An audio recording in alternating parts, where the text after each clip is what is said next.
cried my eyes out. Why are you so good to me? How am I supposed to repay you? Luca tapped my tear-soaked hair behind my ear and said with a smile, if you don't know how to repay me, how about you give yourself to me? I stood there stunned. Luca's expression turned serious. Riley, I'm being serious. Will you be my girlfriend? It would be a lie to say I wasn't moved. So much so that all these years, I thought Luca was heaven's gift to me. I never imagined it was all a scam from the very beginning. Tears spilled from the corners of my eyes against my will. I turned my head away, refusing to look at him.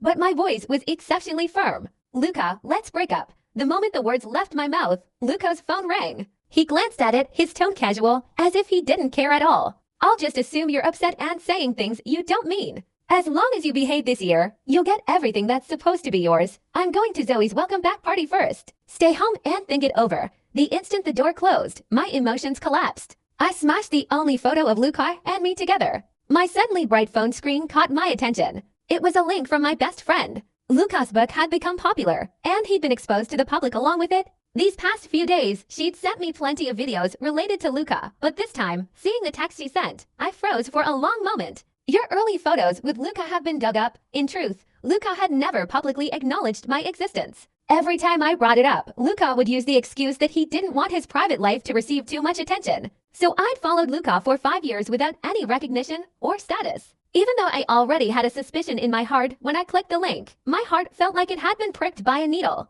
In the link was a screenshot from a 5-year-old Street View map. The subjects in the image were Luca and me, same height, similar build from behind. If I hadn't learned the truth about being a substitute today, I might have thought I'd lost a chunk of my memory. But Luca would never crouch down to tie my shoelaces. In the 5 years we'd been together, Luca and I had done everything couples do. Everything except him bending down to tie my shoes. I couldn't count how many times I'd wanted Luca to help me tie them. But every single time, it ended in vain. Even when my stomach hurt so badly my face turned pale, Luca remained unmoved by my request to tie my shoes. What I got was impatience. I don't like tying people's shoelaces. Can you stop forcing me? I remember that day I cried like a child. Later, Luca coaxed me for a long time. I thought I'd forgotten. I didn't expect that 3 years later, this memory would still be so clear. So clear that seeing this scene made my eyes involuntarily sting with tears. So it wasn't that he didn't like it was just that the person wasn't me. I don't know how long I stared at that photo. Long enough that Luca came in with a drunk Zoe Adams,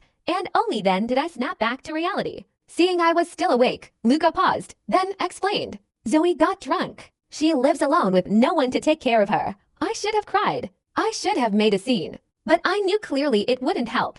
Luca didn't love me. With that thought, I stepped aside to let Luca pass.